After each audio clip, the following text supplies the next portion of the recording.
Kate LaFalcia, welcome to Irish Granny Helen, and welcome new and old subscribers, young and old, new and used.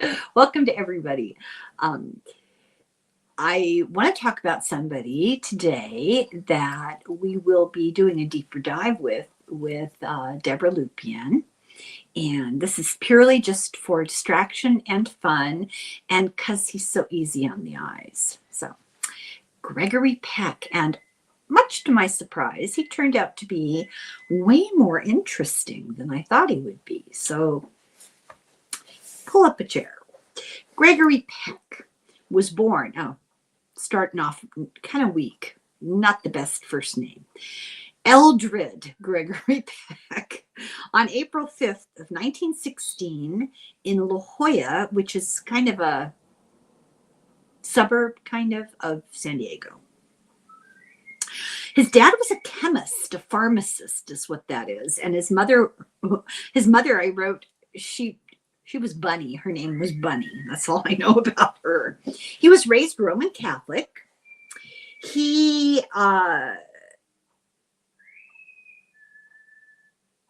trying to read my handwriting. He is related. Oh, yes, now I remember this. He was related to a guy called Thomas Ashe. Now, not the most familiar name to Americans, and only slightly more familiar to expatriate Americans. He is a hero of the Easter Rising. In 1916 in Ireland, there was a rebellion against the English, and they began this fight on Easter Sunday in 1916. My grandmother was in a hospital having a bone fix. She broke her arm in Dublin when this happened, and she could look out her window and hear the shooting and stuff. It's a little too close to home when you hear stories like that. Anyway, Thomas Ashe was a hero of the Rising. Gregory Peck is related to him through his paternal grandmother, Catherine Ashe.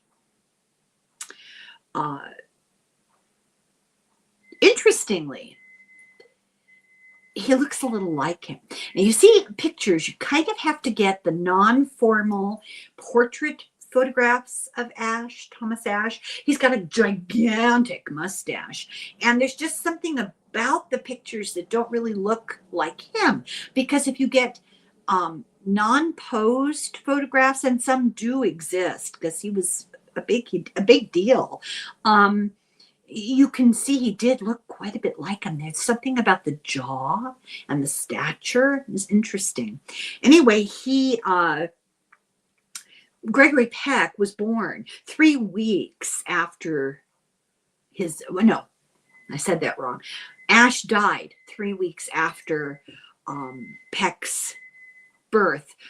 Peck was born on April 5th, and the rebellion was on Easter Sunday, and it was late that year. It was in late April. Ashe died in 1917, and this is a topic for a whole other video, so I'll spare you. But he was imprisoned by the English for being a part of this rebellion against oppression, and he was on a hunger strike, and he was force-fed. And during the hunger strike, while he was being force-fed, he choked to death.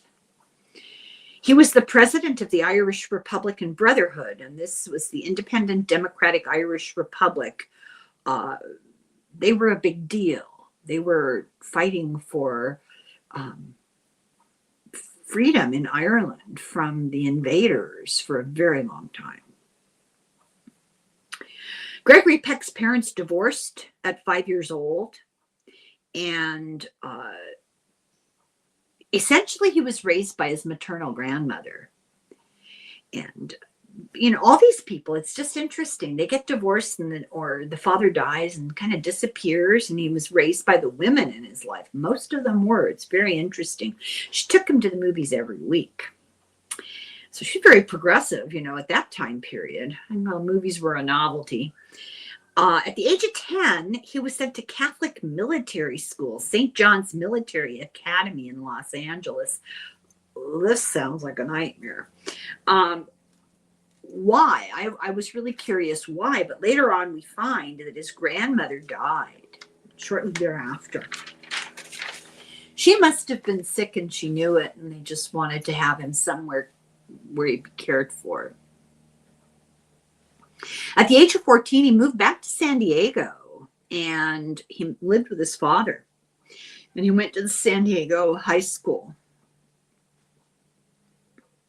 In 1934, he spent 1 year at the San Diego State Teachers College, which today is San Diego State University. He was on the track team.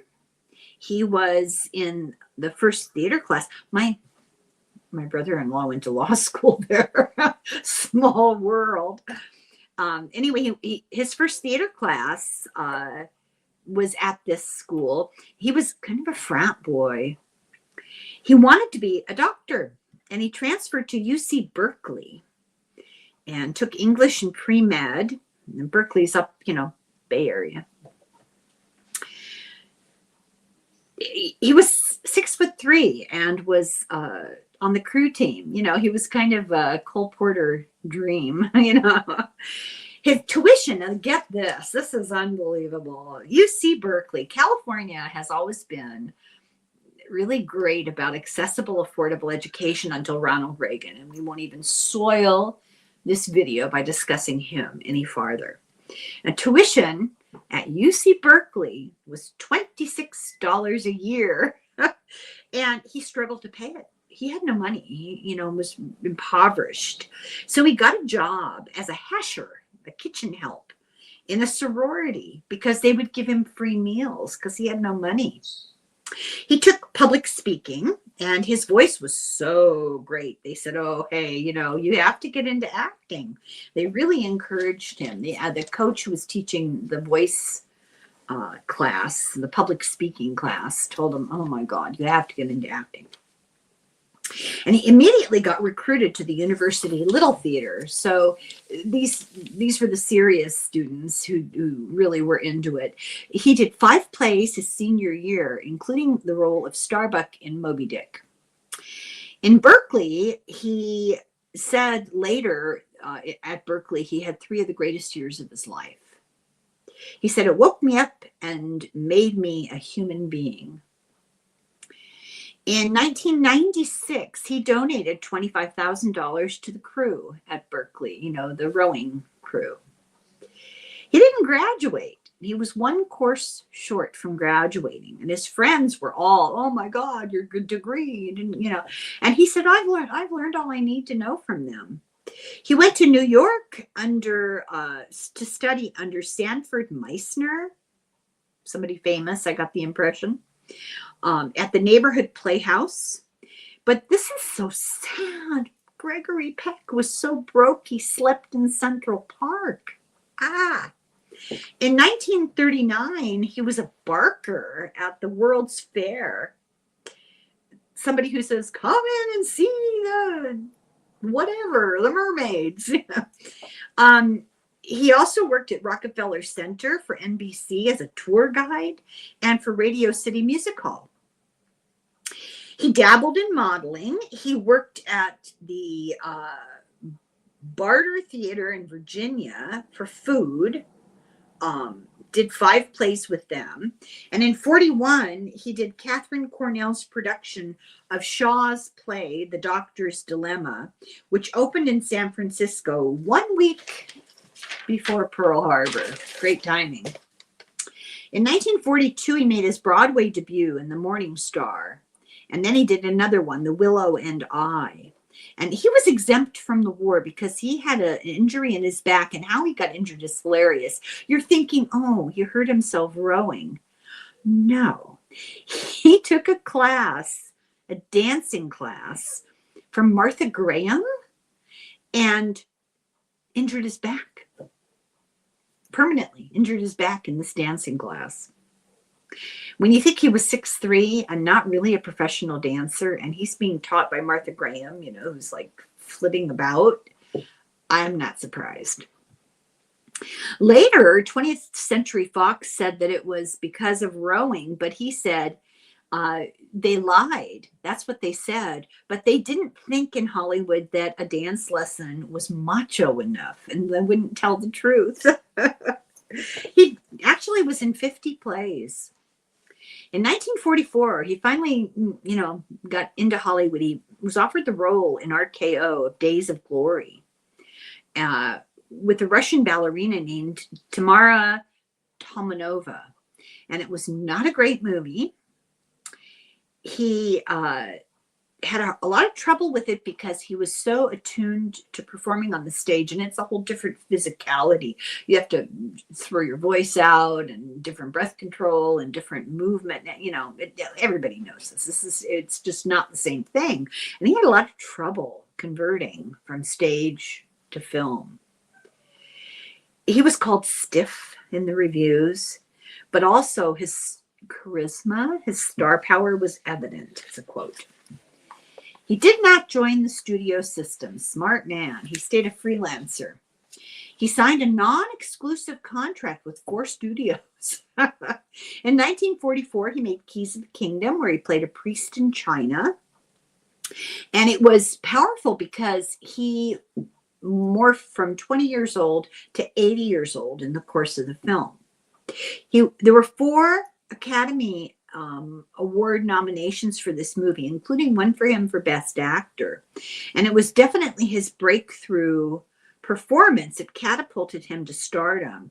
He was highly praised. The movie got mixed reviews, but he was highly praised. In 1945, he was in Valley of Decision, a romantic drama with Greer Garson. She was nominated for Best Actress. My favorite. Sorry. He was commanding. This was the highest grossing North American movie in 1945. She had a lot of star power during World War II. 1946, he did Spellbound, one of 2 movies he eventually made with Hitchcock, and he worked in it with Ingrid Bergman, and they had a little. Hitchcock was very cool to him because he was mad, because he really wanted to put Cary Grant in the role, and it didn't work out. And Gregory Peck said that he was too young to work with Hitchcock. Hitchcock was a whole thing unto himself, and he really shook Peck's confidence. But the chemistry with Ingrid Bergman was a whole other thing. They really clicked, and they were romantically linked in real life. It was considered the 3rd most successful movie of 1946, and it made him a star and a sex symbol. I mean, how can you lose if you're in a movie with Ingrid Bergman, directed by Alfred Hitchcock? They showed it in front of a test audience before they released it to the larger public, and they had like a riot in the audience when his name came up because the women went wild. They got 6 Academy Award nominations, including Best Film, and it did not win Best Film. In 1946, he made the movie Yearling with Jane Wyman. It was a huge success. Now, this is a movie based on a book, and I never saw the movie because I read the book, and the book, it killed me as a kid to read that book. And I've never been able to bring myself to watch the movie. And then it's got Jane Wyman, she had a broken picker when it came to men. So in 1947, it was voted the 9th top film of the year. It got 6 Academy Award nominations. Peck got the Golden Globe. I mean, it was big. It's considered his most endearing film next to, we'll talk about it. That was 1947 when all the awards happened. In 1946, he made a different movie, Duel in the Sun, and he played against type. He played a cruel, amoral cowboy. Up until then, he'd been all righteous and, hero-ish. And now he played a bad guy with Jennifer Jones. And their chemistry together was described as a constant knife fight of sensuality. Joseph Cotton played his brother and competitor for her attentions. It was banned in some places as too lurid for people to see. But it was also one of the biggest movie campaigns in history. And it opened in 100 theaters at once. It was the second highest grossing film of 1947 and in all of the 1940s. And, you know, it's called, wait a minute, let me get this right. It's called Duel in the Sun, but it had a nickname, common use, Lust in the Dust. It got negative reviews. Jennifer Jones got an Academy nomination. Gregory Peck created polarized reviews. Some people loved him, some people didn't like him at all. In 47, he co-founded the La Jolla Playhouse, and it was SUBSTACK, and it attracted a lot of famous stars to come act in the summer. In 1947 to 1964, it was working at the La Jolla High School, and then moved to the University of California at San Diego. Not the same as San Diego State. Those are two different university systems. UCLA, UCSB, UC Irvine, UCSD, those are all part of the same system. San Diego State University is a state university, just different. I don't know. It did attract a lot of big stars wanted to play on its stage. In 47, he made The Macomber Affair with Joan Bennett, later of Dark Shadows fame, and it got positive reviews, but it was kind of overlooked by the public. In 47, he did Gentleman's Agreement with Dorothy McGuire, and this was Elia Kazan. Is it Elia? I'm not sure. It was considered Hollywood's first major attack on anti-Semitism. It was really, really controversial film. And he pretends, it's the story of a journalist, a New York Magazine writer, who pretends to be Jewish in society to witness the bigotry firsthand. Kind of like Undercover Boss, but different. They got 8 nominations. It did win for Best Film and Best Director. He said it was one of his proudest works. It is the second highest grossing film of 1948. It was courageous. It was high quality. It was nothing fly by night. He was very convincing, people said. His next 3 films were not very good, and one included The Paradigm, which was The Paradigm Case, which was a Hitchcock movie, which got good reviews, but the public didn't seem to like it. No accounting for taste. His next 3 films, okay, I talked about that already. He made no great movie. And they made another movie that wasn't very great with Ava Gardner. They were really good friends. They were lifelong close friends. He called her his favorite co-star. When she died in 1990, he took her housekeeper in, and he took her dog, and he kept the housekeeper and the dog for the rest of his life. And she didn't own the housekeeper, but he provided the housekeeper with a job, which was very, very thoughtful.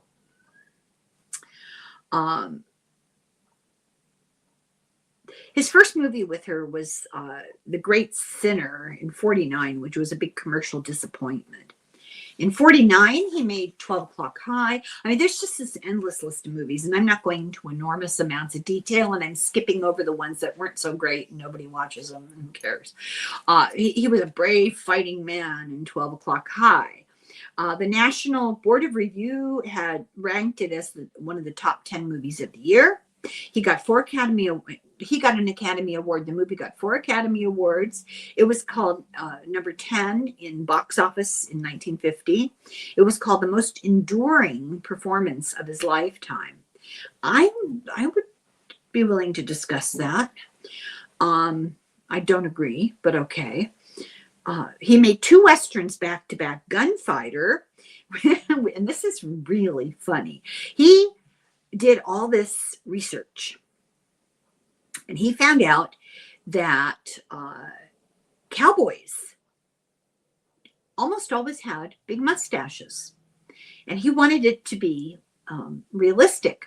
So he grew a big old mustache, and the studio tried to get him. They saw the first shoots, you know, the first film that they shot before they made the movie. They watched all these shots and dailies, and they're watching this and they're going, we don't think so. We're going to reshoot this. And he refused, and it would have cost too much. But they hated the mustache, and it did not go well with the public. And Daryl Zanuck blamed the mustache, but it's now considered a classic cowboy movie.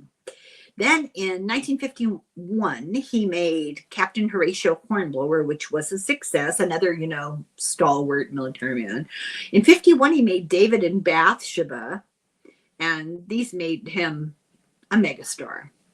In 53, he made my daughter's favorite movie. I do not understand this. Roman Holiday in 53 with Audrey Hepburn. The role was once again turned down by Cary Grant because the male role was subordinate to the princess, and nobody makes Cary Grant subordinate to anybody. It just cracks me up. Peck campaigned for Hepburn's name to be at the top of the movie when it starts, because he said from the very beginning that he thought she'd win the Academy Award, and he didn't want to look like a fool, like a big egotistical fool. So he deferred to her and let her have her name at the top. It was a big hit, and it got 8 Academy Award nominations, and she won the Academy Award. I will never understand that. He got the British, the BAFTA, the British Film Actors, Foreign Actors Award, for Best Foreign Actor. They both won the Golden Globe, and they were world film favorites, which is some sort of distinction. Then he did what many of them did. We talked about this with Lana Turner. He went to Europe for a while and made films there for tax breaks. In 1954, he made The Purple Plane, which was not popular then, but it's very appreciated now. In 54, he also made his third big, I'm sorry, I read that wrong. In 1954, he was named the third biggest star in England. In 56, he made The Man in the Gray Flannel Suit. That was number 8 in box office revenue. It got mixed reviews. He was called an appealing, flawed hero. In 56, he made Moby Dick. Now, remember, he starred as Starbuck on stage. Now he's in Moby Dick as Ahab. And he almost drowned. They filmed it off the Irish coast. And I'll tell you what, I put my foot in the water off the Irish coast. I would not recommend that water. Freezing. John Huston won. He made the movie. You know, he was the director. He made. He won the New York Film Critics Best Director for the movie. It got no Oscar nominations, but it was number 9 box office, so it's quite popular. It did very well. Peck as Ahab is still controversial. People feel he was too understated. He made a bunch of Westerns, which I didn't even write down. He started a film company, and they made 5 movies in 7 years, all of them with Peck in them. In 58, they made The Big Country, which had problems. He and William Wyler, who had been friends, disagreed about this movie. I'm not clear what happened. They didn't talk for a while. It strained their relationship for 3 years. Burl Ives got the Academy Award. It was a huge box office hit. It was number 4 in the US. It was number 2 in England. And of course, Burl Ives got the Academy Award. And I want to put in a word for Burl Ives. I love Burl Ives. Burl Ives is the quintessential avuncular person. He made one of my favorite Christmas albums. And I know. You haven't lived till you've heard Burl Ives sing Have a Holly Jolly Christmas. That's all I'll say. They made a few more movies and they weren't real great. And I wrote a few more. Meh. In 59, he made On the Beach with Ava Gardner. Now, this is based on a book by Neville Shute. And it's a really good book. I tried to watch the movie the other night. I could not get past the beginning of the film. Centers around Anthony, oh God, what's his name? Shoot. Hang on, I might have written it down here. The young guy who was in the Bates Motel. Not Hopkins. I want to say Anthony Hopkins, and it's blocking my mind. Tony Perkins. Tony Perkins is at the beginning of the movie, and I couldn't handle it. And Gregory Peck meets Ava Gardner, and they're socializing, and I don't know. I loved the book, and it lost money because it had such high production costs, probably because they had to travel. And it was number 8 in box office. It did pretty well, and it's still debated about the script, but Peck is considered excellent in the movie. And I didn't get far enough. I might go back to it and try. In 1961, he made The Guns of Navarone with David Niven, and it was, a World War II film. It was the top grossing movie of 1961. It got 7 Academy Awards. It won the Golden Globe for Best Drama. It won the BAFTA for Best British Screenplay. Critics voted it the best movie of the year. And I write, another World War II film. In 1962, he was in Cape Fear with Robert Mitchum. Now there's a movie. They had to bribe Robert Mitchum to be in the movie. He didn't want to do it. They bribed him by sending him a case of bourbon. In 1962, To Kill a Mockingbird. What can I say about it? If you have not read To Kill a Mockingbird, do yourself a lifelong favor and read that book. And then watch the movie, but read the book first. They did change the script a little bit. So it got 5 Academy Award. It is his 5th Academy Award nomination, and he won for Best Actor. The movie got 7 other nominations, 8 in all. It got Best Picture, Best Director, Best Cinematography, Best Adapted Screenplay, Best Art Direction. It got the Golden Globe for Best Actor. It was nominated for Best Film by the Golden Globe. It got the BAFTA, and it was a huge financial success. Number 6 box office. One of the best movies ever made. Hands down. In 2003, it was considered he was considered in this movie as Atticus Finch, the greatest film hero of the past 100 years. I absolutely agree. Gregory Peck called it his favorite film he was ever in, without any question, no debate. He stayed up all night reading the book. They asked him, want to make this movie? And he said, I don't know. What's it about? And they said, well, here, read the book. So he started reading it that night. He sat up all night, finished the book, called the studio at 8 a.m. and said, when do I start? That's great. The film has a little more in it about the courtroom scenes and a little less about the children. And that's fine. I don't think it hurt it at all. It's called the finest performance of his career. He was likened in the role of Atticus Finch to the Abe Lincoln of Alabama. I don't know. Is that a compliment? I'm not sure. In 1967, he was the president of the Academy Motion Picture Arts and Sciences. In 1967 and 1969, he was the chairman of the American Film Institute. In 1966, he was the chairman of the American Cancer Society.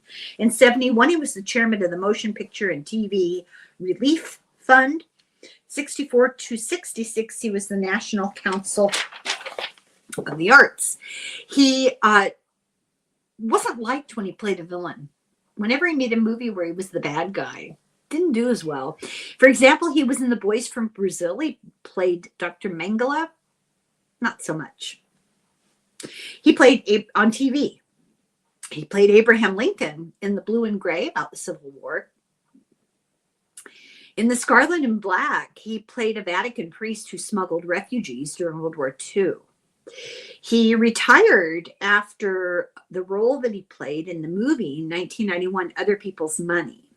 He spent the next years touring and speaking publicly.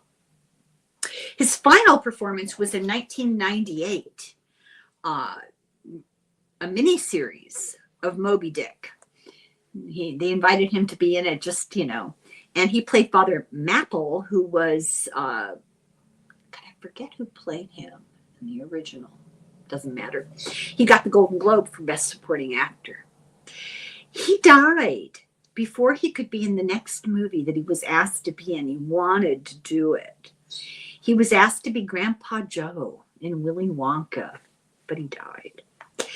In 1947, now here's where I found out some things about Gregory Peck. I mean, he's very easy on the eyes, and he has that beautiful voice, and just a very compelling actor for sure. But when I read the rest of this stuff about him, I thought, oh my God, what a person. In 1947, he signed a letter deploring the House Un-American Activities Committee of Joe McCarthy. You know, the whole blacklisting thing and the investigations of writers and actors and directors. He signed a letter against that, which was really sticking his neck out. He had the courage of his convictions. He was a lifelong Democrat. It was suggested that he run against Ronald Reagan as governor, and they'll never forgive him for not doing that. But he didn't want to go into politics. Lyndon Johnson took him aside and said, look, I don't know if I'm going to run again, but if I run again, you're my ambassador to Ireland. So, you know, I have to love him. In 1968, he LBJ instead gave Gregory Peck the Medal of Freedom. He was on Nixon's enemies list. Place of honor. He was outspoken against the Vietnam War. He supported his son, who was a Marine in the war. He did not let that break up his family. In 1972, he produced Daniel Berrigan, Father Daniel Berrigan's The Trial of the Catonsville Nine. Really good movie. This was when the protesters of the war were prosecuted for civil disobedience. I believe they're the ones that were burning draft cards, if I remember correctly. He was a close friend of Jacques Chirac. I forgot to ask Nate if that was good or bad. I'll find out. I'll let you know, because Deborah and I are going to do a thing. In 1978, he went to Alabama to campaign for the Democrat for Senate, Don W. Stewart. He did voiceovers for TV ads against Ronald Reagan's nominee, Bork, for the Supreme Court. He fought his entire life against nuclear weapons. He was a lifelong advocate for gun control. In 2017, declassified documents showed that he was being monitored by the National Security Agency. They had a big old biographical file on him. So his private life. In October of 1942, he married the Finnish actress Greta Kukkonen. They had 3 sons, and they got divorced in 1955. In 1975, his son, John, his oldest, died on his own hands. And Peck said it was the most terrible thing that had happened to him in his life. You never get over a thing like that. I'm wondering, it didn't occur to me, but I'm going to find out. Was this the son who was a Marine? Because that would really explain a lot. He had a brief affair with Ingrid Bergman, and in 1955, the day after his divorce with Greta was finalized, he married a woman named Veronica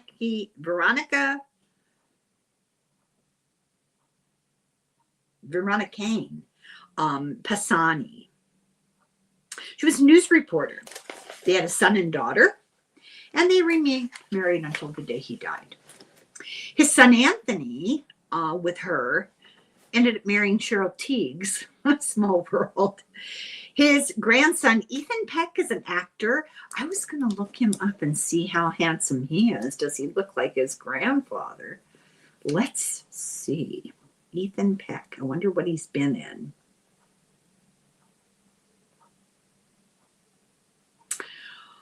Oh, yes. Let me show you a picture.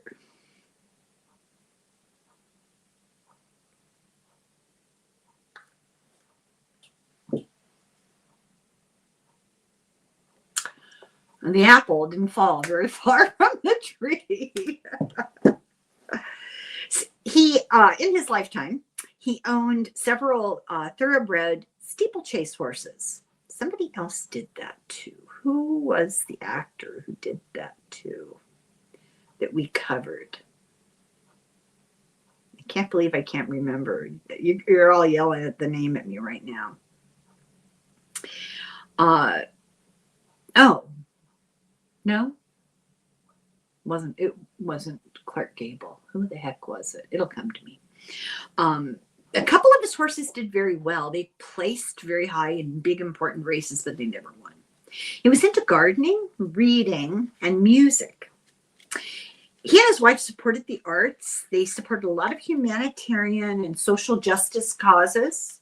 He was a Catholic. He once considered becoming a priest.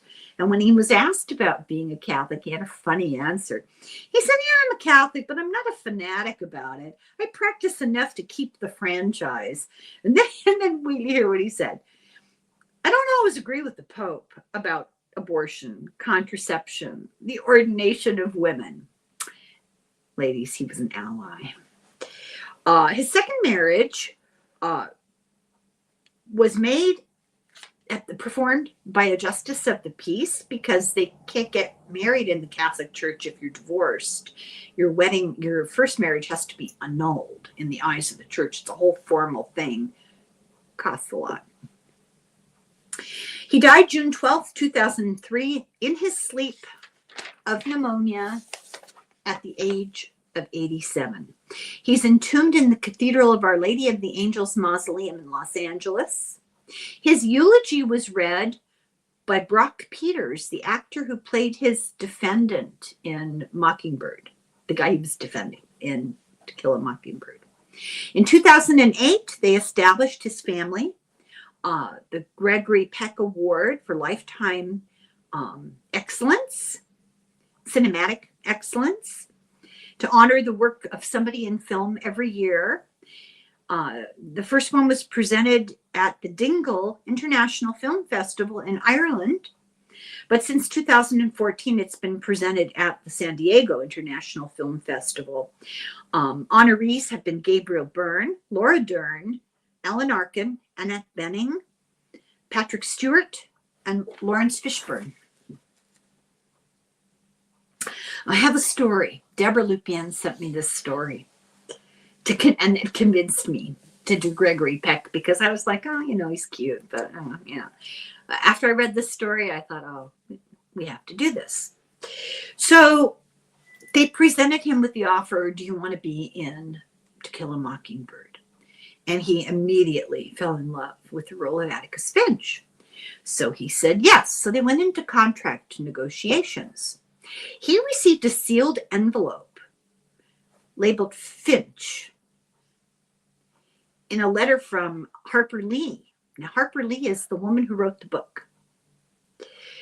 And at this contract negotiation, he opened the letter, and it told him, these producers, they're trying to cut her, Harper Lee, trying to cut her out of the film profits. So he reads this and he looks across the table at them and he says, we fix this now or I don't play Atticus Finch. So they tried to push through a contract that still left Harper Lee with almost nothing. So she said, Greg, I trust you more than them. Please help me to protect the story. So he took it personally. He met with her, and her biggest fear was that they'll turn Atticus into a cardboard hero. So he promised her that he wouldn't let that happen. She let him hold her father's pocket watch. And, and he said, this is heavier than any award I've ever received. I think it was like a totem for him during the making of the film. Then there was another scandal. Universal, they tried to rewrite the courtroom speech to soften it, to make it less political. And Peck refused to film it.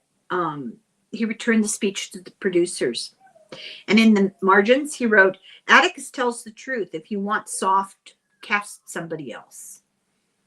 So the studio panicked. They were torn. They wanted him, but they were afraid that if they did this movie the way it should be done, it would be a problem releasing it in the South. Read the book. Peck wouldn't compromise. He said, if Atticus bends, the film breaks. And the studio's ultimatum was, well, okay, then we'll just delay the film and you'll just be hanging in limbo. And he told Harper Lee that that's the response of the studio. She immediately got on the next plane out. She flew to Los Angeles.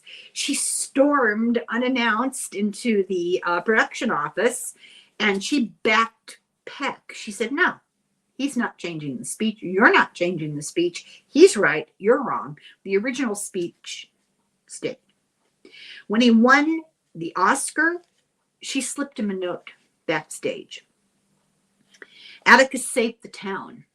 You saved the story. Years later, she got back together with him to give him her father's pocket watch as a permanent gift. He protected the film behind closed doors with the moral force that he showed on the screen of the movie. And the scandal was never public. Insiders knew. And the final comment on this little story is that he didn't just play Atticus Finch. So that's the story of the noble Gregory Peck. What a guy, you know, what a man. The courage of his convictions, and you gotta love it. Despite Ingrid Bergman. Okay, that's the end of my presentation, and I will be doing a session with Deborah Lupien, and if you have questions, let me know. Slanga foil, slanja.